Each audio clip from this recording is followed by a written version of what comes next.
हिंदुओं की तरह ही भारतीय मुसलमान में भी जातिवाद बहुत है। राजनीतिक दलों ने इस तथ्य को हमेशा छिपाई रखा और इससे अपने चुनावी लाभ के लिए कभी राजनीतिक मुद्दा नहीं बनने दिया। हर जाति के लिए अलग से कब्रिस्तान भी है, ये तो स्थिति है। पहले उन्हें मध्य युग में मस्जिद में जाने की अनुमति नहीं थी। वो बार बार हिंदू पर हमले कर रहे हैं,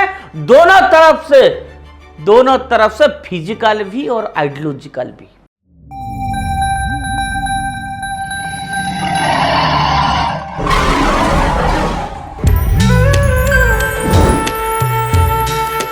नमस्कार मित्रों, उदय इंडिया डिजिटल में आप सबका स्वागत है। मैं हूं दीपक कुमार रथ और आज इंडिया थिंग्स में कुछ ऐसे बातें करूंगा जो बड़ा रोचक भी है और देश के लिए बहुत इम्पोर्टेंट है। आप सबको मालूम है कि कुछ ही दिन पहले प्रधानमंत्री नरेंद्र मोदी को खुद ही बिल्ली की गले में घंटी बांधनी पड़ी। उन्होंने हिंदुओं को जाति के आधार पर बांटने की, लेकिन मुसलमानों में व्याप्त जातिवाद पर बात नहीं करने की कांग्रेस की गंदी चाल के बारे में बात की।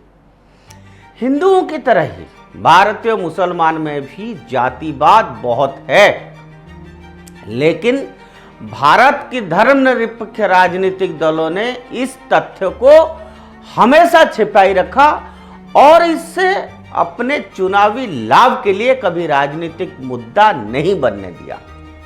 और इन्हीं तथाकथित सेकुलर पार्टियों ने मुस्लिम वोट को विभाजित होने से बचने के लिए कभी इस मुद्दे पर बात ही नहीं की।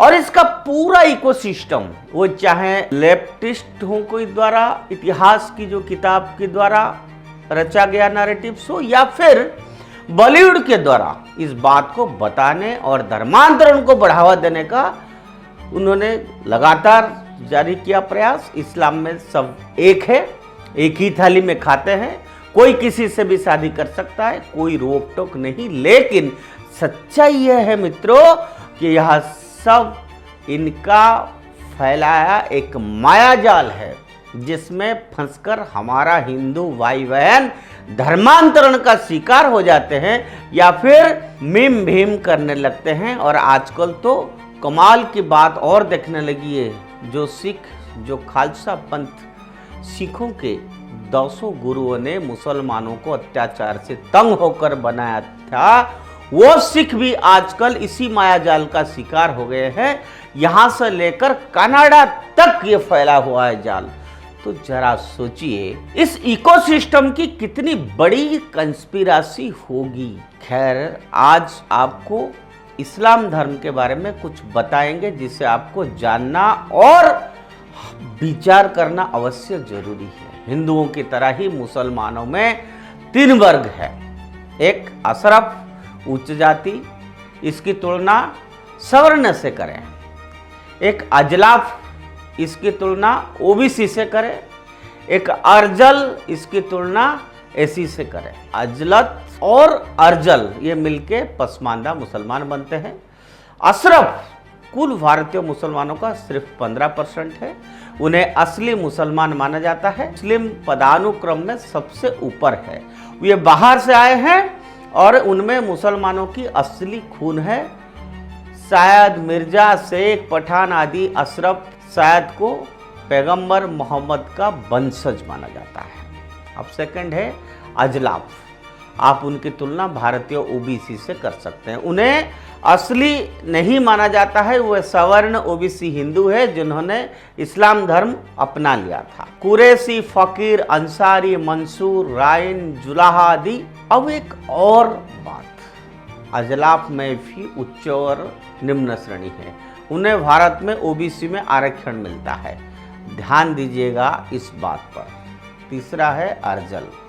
वे सबसे निम्न श्रेणी के मुसलमान हैं। ये दलित है जिन्होंने इस्लाम धर्म अपना लिया। उन्हें लगता था कि इस्लाम में उन्हें समानता मिलेगी, लेकिन उन्हें कभी नहीं मिली। रजक, इलालखोर आदि वे हिंदुओं में दलितों के बराबर है। अजलाफ और अर्जल को पसमानदा कहा जाता है। वे कुल भारतीय मुसलमान का 85% है और वे वास्तव में केवल धर्मांतरित हिंदू ही है। यहाँ तक कि हिंदू धर्म भी शिक्षा आरक्षण, SC/ST अधिनियम और आधुनिकीकरण के कारण जातिगत भेदभाव से काफी हद तक बाहर आ गया है। लेकिन चूंकि मुसलमानों के लिए कोई आरक्षण, शिक्षा, SC/ST अधिनियम नहीं है, इसलिए हम कह सकते हैं कि वर्तमान में मुसलमानों में जातिवाद हिंदुओं से अधिक है। सबसे बड़ी बात, हर जाति के लिए अलग से कब्रिस्तान भी है। ये तो स्थिति है उनकी। पहले उन्हें मध्य युग में मस्जिद में जाने की अनुमति नहीं थी। आज भी पसमानदा के लिए तो उनकी क्या विचार है ये सबको पता ही है। जाति आधारित विवाह के मामले में भी सबसे ऊपर अशरफ ही है। वे उनके बीच अंतर जातीय विवाह की भी अनुमति नहीं देते हैं। इसका मतलब है कि अशरफ लड़का या लड़की अजलाफ मुस्लिम से शादी नहीं कर सकता है और वाइस वर्सा। वे फिल्में में कुछ भी दिखा सकते हैं, सब अल्लाह के बंदे हैं, लेकिन इन अल्लाह के बंदों में भी भेद है। और ये जो मैं बता रहा हूँ ये सारे के सारे बात सच है। लेकिन हिंदू जातिवाद और मुस्लिम जातिवाद में एक बड़ा अंतर है। मुसलमानों में जातिवाद एक सामाजिक मुद्दा है, जबकि हिंदुओं में यह ज्यादा राजनीतिक मुद्दा है। और इसका श्रेय भारत की धर्मनिरपेक्ष पार्टियों में, खासकर कांग्रेस और वैश्विक वामपंथी इकोसिस्टम को ही जाता है। कांग्रेस ने हिंदुओं को विभाजित करने के लिए हिंदू धर्म में जातिवाद को एक राजनीतिक मुद्दा बनाया, लेकिन कांग्रेस ने कभी इस्लाम में जातिवाद को राजनीतिक मुद्दा नहीं बनाया ताकि यह वोट बैंक कभी विभाजित ना हो। उन्होंने जातिवाद के लिए हिंदू धर्म को डेंगू मलेरिया कहा, लेकिन कभी इस्लाम के ऊपर हमला नहीं किया। उन्होंने हिंदुओं की ब्राह्मणवादी व्यवस्था को बदनाम किया, लेकिन हमेशा मुसलमानों की अशराफ व्यवस्था का समर्थन किया। और मुझे तो यह समझ नहीं आता है कि ब्राह्मणों से इन्हें चीड़ क्यों है। इस देश में जैनियों की आबादी 0.72% है, ब्राह्मणों की आबादी इससे ज़्यादा है, लगभग 5%। ब्राह्मणों ने जैनियों को पढ़ने लिखने दिया, उन्हें व्यापार करने दिया और वो अमीर हो गए। इस देश में पारसियों का आबादी 0.7% है, ब्राह्मणों ने उन्हें भी पढ़ने, सीखने और व्यापार करने दिया और वे आज भारत के कुछ सबसे संपन्न लोगों में शामिल है। सिखों की आबादी 1.7% है, इन्हें भी ब्राह्मणों ने पढ़ने लिखने बिजनेस करने की नहीं रुका। लेकिन 5% आबादी वाले ब्राह्मणों ने 17 से 18% वाले दलितों को न सिर्फ पढ़ने लिखने से रोका, बल्कि उन्हें व्यापार नौकरी भी नहीं करने दी और वो बेचारे जो है आज तक वंचित शोषित है। मतलब हद ही है। ये विषयांतर हो गया है। मैं आपस मुद्दे पर आता हूं कि हम जो बात पहले किए हैं शुरू में, तो बात ऐसा है कि आखिर कांग्रेस मुसलमानों की जाति क्यों नहीं पूछना चाहती। कारण यही था कि कुछ असरकों को नियंत्रण करके पूरे मुसलमान समुदाय को नियंत्रण करना आसान था। कांग्रेसी इकोसिस्टम ने हमेशा अशरफ प्रणाली को बढ़ावा दिया। लेफ्टिस्ट इकोसिस्टम या विदेशी शोधकर्ताओं ने भी इससे नहीं छुआ। लेकिन आंकड़े झूठ नहीं बोलते हैं। पहले से है 14वीं लोकसभा तक 7,500 निर्वाचित प्रतिनिधियों में से 400 मुस्लिम थे, जिनमें 304 अशरफ जो कि उच्च जाति के थे, उस समुदाय से थे। 14 लोकसभाओं में केवल 60 पसमानदा पृष्ठभूमि के मुसलमान चुने गए। इसका मतलब तो साफ हुआ कि 15% अशरफ मुसलमान, बाकी 85% मुसलमान लाभ उठा रहे हैं। लेकिन राहुल गांधी ने कभी इस बारे में बात नहीं की। क्यों नहीं किया? वो कहते हैं जिसकी जितनी संख्या उसको उतनी हक। तो दो ना भाई, क्यों नहीं बात करते उनके बारे में? मुसलमानों को भी दो। क्यों सिर्फ हिंदुओं को बांटना है तो सबको बांटो भाई।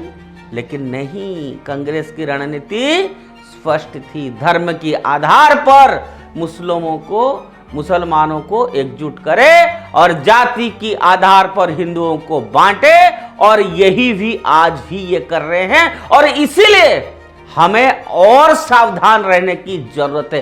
भाई हरियाणा तो एक छोटा सा नजराना था, आगे भी हिंदू सतर्क होगा। उत्तर प्रदेश के मुख्यमंत्री ने जो कहा है ना, बटेंगे तो कटेंगे, वो गलत नहीं कहा है। यह बहुत बड़ा खतरा है वो बार बार हिंदू पर हमले कर रहे हैं, दोनों तरफ से फिजिकल भी और आइडियोलॉजिकल भी। आपको और मिलकर इस समस्या का सामना करना है, हमको, आपको, सबको।